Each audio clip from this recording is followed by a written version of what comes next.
Moving on to a little bit more, I mean, you've recently joined the board of Amazon, and the current whole world of business seems to be dominated by data, by digital, and by all the tech giants.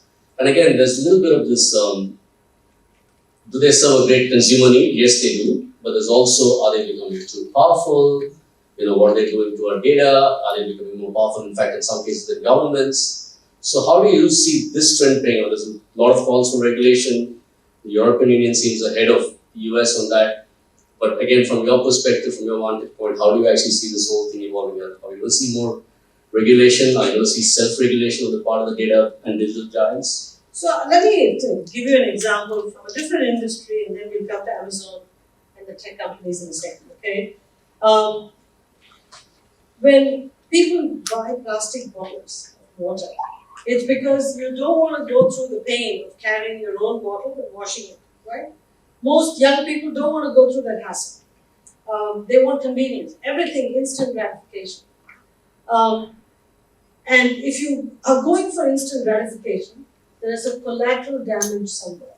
And the collateral damage is a lot of plastic in the environment.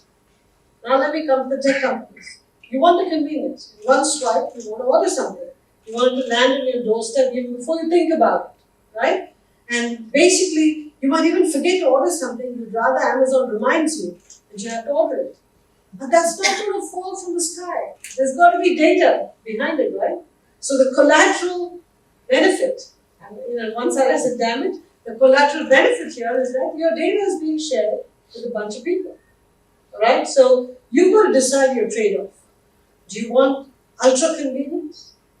In which case, you lay your life bare. Okay?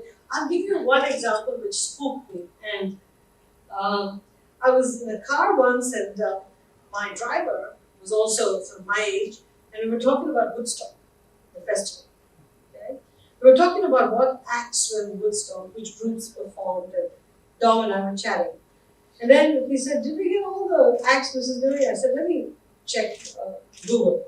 So I typed in musical acts. I just typed in 2 words. It said, in Woodstock 1969. Now wait a minute. How the hell did it know in Woodstock 1969?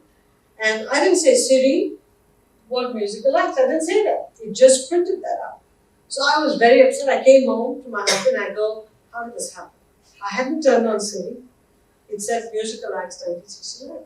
But now if you go to the terms and conditions for Apple, it's listening to you all the time. It is listening to you all the time. And they tell you that Google listens to you because it improves search performance. Now, did it help me that I didn't have to type in 3 more words? Sure. But I wouldn't mind typing in 3 more words. All right? So, data, we've given up control of data. It's over. That game is over.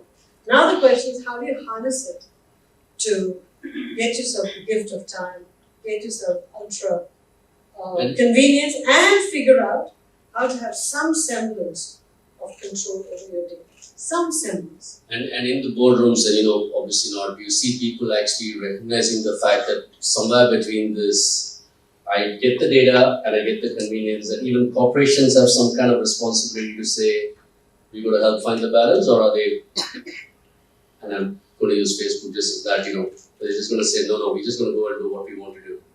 Do you see that? See, when the business model is monetizing the data, that's the product you're selling. Okay? It's like saying somebody's selling bottled water, and you say, what's your responsibility about the bottled water? For me, it's to sell more and more of it.